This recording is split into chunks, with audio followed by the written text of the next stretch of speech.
how to make an educated guess when questions on religious philosophy are asked. This is the intent of the video. We are not here to discuss the conceptual part, but we are using certain basic concepts to understand and guess questions that can seem very unpredictable in UPSC Prelims examination. Whenever you have questions from Buddhism, Jainism, Bhakti period, a lot of us get confused and just want to focus on more and more amount of information rather than go for a logical guess, because there is a limitation to how much we can study. This is not a subject of a specialization, so you have to understand certain concepts to navigate through those questions. Now this is what I'm trying to do here. What do you mean by philosophy? Basically, the word itself means love of knowledge. Now the question is, knowledge of what? If you take a look at all the religions in the world, the focus is on truth. What is the ultimate reality? Meaning, what is the ultimate purpose in life? We are always in search of that purpose. When you construct a theory of how that reality is, that is a philosophical system. But when we practice those principles, it becomes a religion. That is why we are said to be practicing some religion rather than following a religion, or that is the difference between philosophy and religion. Do not confuse between both. We have read in our books that Indian philosophy is divided into heterodox and orthodox sects. But before we get into the details, you have to understand that the good thing about Indian philosophical systems is that we are very liberal. All the documents, if you take a look at them, all the philosophical systems not only defend themselves, but also take into account the criticism of the opponents and then give answers to that. We don't find this in the Western philosophical systems. So, what is the purpose here? Why are we trying to create a philosophy? Ultimately, we want to be happy. Now, if you chase something that is very temporary, it might lead to disappointment. So, we are always in search of the ultimate truth which gives us happiness. Now, how do we attain that ultimate truth? Is there any formula? Just like in the case of physics, there is Newton's third law. Every action has an equal and opposite reaction. Similarly, Indian philosophy is based on a law, that is theory of karma. As you sow, so you reap. In simple words, if you do good things, you will get good. If you do bad things, you will get bad. So this is the theory of karma, the central doctrine on which our philosophical systems are built. So the logical extension of this theory is the theory of rebirth. Now, if you have bad karma, you are supposed to face that. If not in this life, the next life. So, what is getting forwarded here? There should be some entity which should carry this forward, right? So, that entity is nothing but soul. These concepts are important before we get into the details. Otherwise, it just feels like by-hearting information. Now, what is the thing that is getting reborn here? Soul. Now, if we want to end this cycle of sadness and happiness, we have to have certain methodology to get liberation. Now, compare this with a UPSC aspirant's life cycle. Now, we want to get out of this cycle of one attempt after another. Now, how is that possible? There should be certain amount of discipline involved. Now, how is that discipline inculcated? Through this self-control. That will stop our bad karma. That is, if we are not disciplined, we might end up attempting the exam again and again, which is something like a rebirth, which you want to avoid. We want to be liberated. Now, how is this liberation possible? When you have a proper guidance. And who gives this guidance? According to Indian philosophy, it is the ascetics or the sages or old monks who went through the process themselves. You can consider this as the advice that you get from experienced candidates or seniors who made some mistakes or who understands the path. So, in simple words, what is karma? It's nothing but focus on actions. Now, as time progressed, these actions became so rigid that they tend to become rituals. Okay, so this is the difference between philosophy and religion. Philosophy questions, but religion just follows the principles which are established by the philosophy. So this brings us to the first school of our philosophy, which focused on these rituals because we know that karma is just based on action. And that school is Mimamsa. This is one of the 6 schools which are considered under Indian Orthodox schools. Why are they called Orthodox? It is not because they talk about God or not. It is not about atheist and theist. That is the general belief. But here, the point of contention or the reference is whether they believe in Vedas or not. Mimamsa believes that Vedas cannot be refuted or they cannot be challenged. That is why the system that is built around this belief in Vedas is given in Mimamsa Sutra. This is given by a sage called Jaimini. Just remember this. So, Jaimini believed in the concept or theory of karma. So, if a question comes, which of the following systems believe in the theory of karma, the first answer should be Mimamsa. So, the central doctrine that is advocated by Mimamsa Sutra is Karma Kanda. Now, depending on the interpretations of the principles laid here, we have 2 more ethical systems based on this. The followers of that system, Kumaral Bhatt and Prabhakara, created new variants of this Karma Kanda, but it is not important to get into the details. The next schools are Nyaya and Vaiseshika. Do they believe in Vedas? Yes, they do believe in Vedas, but you have to understand that this Karma Kanda or the Mimamsa theory is encompassing what Nyaya and Vaiseshika already believes in. So this is the Mimamsa and this is Nyaya Vaiseshika system. So what basically this system advocates is the entire universe is actually made up with atoms. And who made these atoms? It is based on the knowledge that we get from the Vedas. And Vedas say that there is a God and a soul which functions on the law of karma. Don't get into the details. Now, how will we know that? The system is given by Nyaya. Nyaya here means not justice like in the normal language that we know today, but it is logic. This is given by Sage Gautama and this is given by Maharshi Kannad. The next 2 schools are Yoga and Samkhya. So, this school believes in Vedas but says that there is no need of a god. Just remember this important point. Now, yoga system actually depends on Samkhya, but as a logical extension to the criticism against Samkhya, creates this concept of God or accepts the concept of God and tries to fulfill the loopholes in the Samkhya system. It is not important to get into the details.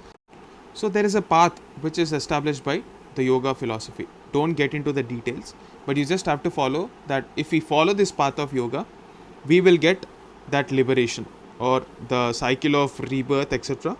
will be removed. All of the philosophies talk about the same end objective. In Indian philosophy, the liberation or moksha is the ultimate objective. The methodology is different, that's all. So this is about the orthodox schools. Now, there is another school called Charvaka which does not talk about afterlife. The ultimate aim of human life is to enjoy in this present world. So this is called Charvaka, or in simple words, hedonism or materialism. That is all you have to know in this aspect. Now, orthodox schools believed in the concept of Vedas, but heterodox schools, even though they also want to achieve the same objective of a happy life, they do not take into account the Vedas. Why is this? Because if you take a look at the society in which these religions came into existence, it is getting more and more rigid. There was excessive focus on rituals, and certain sections of the society, let's say for example Vaishyas, they were paying the largest amount of taxes during those times, and Shudras, who did not get access to this knowledge of liberation. So this focus on excessive focus on the theory of karma, to the point that life in this present life is based on the karma of previous life, as explained in the Vedas, which was supposed to encourage good actions, is twisted and used to explain the bad state of life for these sections of the society. So Buddhism and Jainism wanted to solve this problem. And one important fact that you have to understand is both these theories came into existence just as a code of conduct, nothing more than that. Whether you talk about Buddha or whether you talk about Mahavira, they were just talking about codes of conduct, but not an entire religious philosophy trying to create different systems. So, what did Buddha say? He talked about four noble truths and created a path, eightfold path, to solve the problem of suffering. He says that in this present life there is suffering, and there is a cause of that suffering. If we end that cause, the result would be happiness. This is what Buddha said. So he was a very practical thinker who did not talk about all these entities like soul or rebirth, etc. etc. He just focused on the method, and this silence is what created the various schools of Buddhist philosophy. Now, Hinayana and Mahayana, we know that these two schools evolved after the fourth Buddhist council, that is in 72 AD. What was there at the time of Buddha is just three ratnas of Buddhism, just like the three ratnas of Jainism. We have Buddha, that is, there is a person who showed that it is possible to have happiness in the life just by following a certain path, and then such methodology is documented through his Dhamma or Dharma, and the followers who followed this Dharma went on to create a Sangha or a monastic order. This is what was there at the time of Buddha. He was absolutely silent about what is the ultimate reality or whether there is a soul or not. But the interpretation of these Sangikas or the monks who were following these principles led to the various schools of Buddhism. So the first concept that we have to focus is Arhat. Now, who is an Arhat? A person, according to Buddha, who understood that there is suffering in this life and that suffering will end when we stop our desires, will be in the path of self-discovery, and when he gets that knowledge, he is supposed to be an Arhat. If you want to draw a parallel, that is nothing but the liberation or the moksha that we get in the normal Brahmanical religion. The difference here is that it is possible for even the lower rungs of the society to get access to this Arhathood. So this is possible through self-discovery or the eightfold path. This is nothing but the earlier version of Hinayana as advocated by the early followers of Buddhism. But after a point of time, depending on the interpretations of the principles, various schools came into existence, and Sthaviravada or Vaibhashika or Sautantrika, two variants depending on the intricacies. It is not important to go into the details. So they went on to debate about the principles of the religion, and Hinayana came into existence because of that. But after 72 AD, that is the fourth Buddhist council, which is held by Kanishka, the concept of Mahayana came into existence. Now, this is where we have Bodhisattvas. So, Shunyavada and Vijnanavada are two schools of Mahayana. Just by heart this, don't get into the details. Now, what is the difference between Hinayana and Mahayana? We'll look at that. But before that, if there is any personality in your chronology or timeline, and if there is a question on whether that person is either a Bodhisattva or a Arhat, please use this 72 AD as the benchmark to decide. If you have to logically guess, let's say for example, if there is a question whether Nagasena, who belonged to 2nd century BC, you know this from your standard textbooks. If this person is an Arhat, he should probably be before 72 AD, because after that Mahayana came into existence. Only after Mahayana, Bodhisattva came into existence. So that is why we have to focus on this timeline. Chronology is very important in guessing the answers in philosophy. So Nagasena, or to that matter, the son of Lord Buddha himself, that is Rahul, they are all Arhats because at that point of time, Mahayana didn't come into existence. This is how you can take a logical guess. Now, Mahayana Buddhism became very famous because of this concept of Bodhisattva. Now, what do you mean by this Bodhisattva? Let us go into the details. But before that, certain characteristic features. Let's say, why did Mahayana become so famous? Because following Hinayana path was very difficult and abstract. There were no formulas or no processes. It all depended on individual thought and self introspection and following certain difficult paths. So, what was there in earlier religion of Hinduism or the Sanatana Dharma, that was made possible for lower classes. And to make it even more easy, deification, that is anthropomorphic form of Buddha, like worship of Buddha in human form, came into existence for the first time. Even when you have idols of Vasudeva, Pashupati, even from the Rigvedic times, but they are variations of human beings, or like they are given some supernatural features. But as such, worshipping a human, because Lord Buddha was born as a human being, he was not a mythical creature. Therefore, deification came into existence for the first time, and please note this point, it will have a very important bearing on the Bhakti movement. Also, two more important Buddhist schools, Theravada, which is an offshoot of Hinayana, which did not see much prominence in India but outside India. And then you have Vajrayana, where there was an influence of local cults and adopted what is comfortable for them from the Buddhism and followed their own principles. So, what is the source of this Mahayana Buddhism? Two important books, Lalita Vistara and Buddha Ghosha. Please comment in the comment section below who wrote this book, Buddha Ghosha. Now, the difference between Arhat and Bodhisattva. Bodhisattvas basically help others. Arhat is a person who attained that state of nirvana, but Bodhisattva is on the path of attaining that, but he also wants to help others. So, if you want to draw parallels, this is something similar to what was propounded by Christianity, that Jesus is a person who is someone who attained that universal knowledge but wants to help others. Similarly, you can apply the same logic here as well.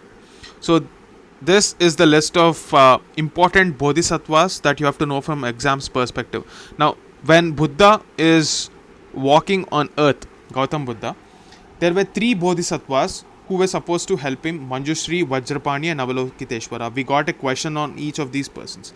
Two more are important. Maitreya, that is the future Buddha. He was also called Ajita. But if you take a look at this Maitreya Buddha, he is nothing but the laughing Buddha that we see in our idols in the present times. So the special point about this Maitreya Buddha is, just like in the Hinduism, where we believe that Lord Kalki will come into existence, one of the avatar of Vishnu in the age of Kali Yuga, when there is so much injustice happening. Similarly, Maitreya will walk onto the earth when the people forgot the teachings of Buddha.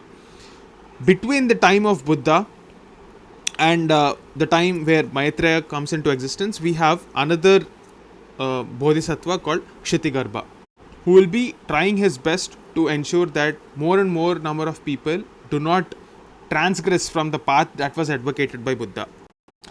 Jainism, just like Buddhism, was also against Vedas and the rituals and wanted to create a system. But the important point to note here is, it is not atheistic. Lord Buddha never advocated about idol worship, or he never said there was a god. But he himself was made into a god by the later schools of Buddhism. Now, Jainism is also similar in the fact that it wants to oppose rituals. Just like we have said, Jainism is also a code of conduct but not a strict religion. So, this codification into a religious doctrine was because of the social influence of that time. So, why am I saying this? If you take a look at the scriptures of Jainism, it is seen that the first Tirthankara, that is the person who attained this ultimate knowledge, that is Rishabha, he was referred to in the Vedas. So it is not to say that Jainism came into existence at the time of Buddhism. There were 23 Tirthankaras before Lord Mahavira, that is the persons who attained this Kaivalya or the ultimate knowledge. They were already present. So Jainism is as old as Hinduism. We can say that there are certain common points between Jainism and Hinduism. So the ultimate purpose, even that was advocated by Lord Mahavira, is to become a jina or a conqueror of our desires and senses. Just like the karma theory, which says that desire is the cause of all sufferings. We are going back to the karma theory here. So if we conquer that, what happens is we attain a stage called nirvana, and that stage is the level of knowledge that is obtained at that stage is called keval jnana. And all these principles are laid in books called Acharanga Sutras. So questions were asked on what is the theory of reality. It is called Anayankantavada. And how do we explain this through Nayavada? And if we use certain language or linguistics, it is called Syadvada. Just remember these points. Now, the methodology of Anuvrata, that is the principles that was advocated by Lord Mahavira, is what makes Jainism a very strict religion to follow. Now, again, depending on the interpretation after Lord Mahavira, we have various schools, Svetambara, Digambara. But important point to note here is Digambara, they do not even wear any clothes. They accept women as nuns, but believe that women can't get salvation. They have to take a rebirth as men and then attain for salvation. So this is an important point which can be asked in prelims. So Svetambaras, who believed that the Jain principles did not involve so much strictness, they wear white clothes. Sveta means white. They wear white clothes. They are not naked. So they themselves are divided into two different sects, Murti Pujaka and Sthanakvasi. So we had a question on Sthanakvasi. They basically avoid temples and focus on the methodology that was taught by Lord Mahavira. But Murti Pujakas, the name itself indicates Murti means idol, Pujaka means worshippers. They themselves organize around temples and they have further subsects. And this is just a simple way to remember, but do not take it for granted. If a word which ends with Gacha comes, it is most probably a subsect of Murti Pujaka. So it is related to Jainism. Please remember this and take a educated guess in your exam. But if it goes wrong, please do not blame me for that. I am only trying to, help you take a educated guess. As a reaction to Buddhism and Jainism, Hinduism started evolving. Now here is where the focus of the philosophical systems shifted from action, that is karma, to jnana, that is knowledge. So this gave way to a new concept of Advaita, which is started by Adi Shankaracharya. Shankaracharya actually talked about the concept of Brahman, which is the only reality because it is all encompassing, and he gave this theory of Advaita or non-duality. Now what is non-duality is different subject altogether which would take some hours. Let us not get into that details. The philosophical systems after Advaita propounded a different model where there is a scope for a personal God. So we have thinkers like Madhavacharya, or even before that we have had Ramanujacharya, who proposed that there is a scope for a personal God, and because of these thinkers alone, we have a Bhakti period where individual gods were focused upon, and they were given as a prescription for attaining moksha. The love and devotion that the devotees show towards an individual god during the Bhakti period has been the basis for salvation. So if we see the subsequent Bhakti movement, we have to focus on two different themes. You have to look at Bhakti movement in two different forms.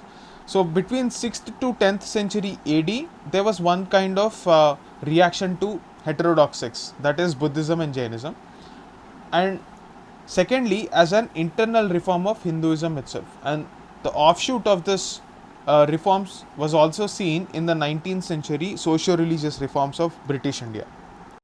So as a reaction to heterodox sects of Buddhism and Jainism, we have in the southern parts of our country, that is Tamil Nadu, Alvars and Nayanars who believed in the Lord Vishnu and Shiva respectively. Apart from this, we also have Shakti or Devi as a universal form of worship. So this Nayanar saints, Alvar saints, and the books they wrote. You know all this. So after this, we have the 12th century thinker Basavanna, who was basically against the caste system, and they have certain rituals like burying the dead instead of actually cremating them. Women were given a better status in their society, and today, if we take a look at the state of Karnataka, Lingayats form a significant chunk of the population, and the other benefit of this localized religious movements is it gave an impetus to the development of local language, and in this case Kannada. Similarly, the 13th century Bhakti movement, the Bhakti Marga advocated by Hinduism, the Sanatan Dharma's latest variant, has Saguna and Nirguna. Saguna means idol worship is allowed, and Nirguna means they do not believe in idol worship. But ultimately, it is all leading to the same principle, that is liberation. So what do you have to focus on? I'm not giving the list of Bhakti thinkers, you can get it from your standard textbooks. What to focus on is chronology. If you have a question on chronology, like the contemporaries of a certain time period, or whether a particular king is in the time of a particular Bhakti saint, you have to master this chronology. So just by heart in the same order of their appearance, and also focus on geography. I'm not giving the list here because you already must have read everything, and this would make the video a bit longer. So I don't want to waste your time. So focus on geography and chronology for Bhakti saints. And finally, what is Sufism? It is also called Tasawwuf, and the intent is obtaining ikhlas, or focusing on purifying your mind, removing all kinds of selfishness with pure intent. Apart from this, you must have already studied the various Sufi saints which are there in your standard textbooks. Also remember how it influenced Sikhism, and try to read about the various Sikh gurus and the literature associated with Sikhism. So this concludes the intent with which I created the video. The bottom line we have to understand here is all religions are talking about the same thing, that is to stay happy and focusing on certain processes. If we take a look at history, if these processes become very rigid, time and again they will evolve and suit the local situations. So if you have to look at a common point, all the religions focus on right conduct and wants us to exercise restraint. That is the path for happiness. I hope you found this video useful, and if you like it, please like it, share and subscribe. That's it for now. I wish you all the very best for your upcoming prelims examination. Thank you.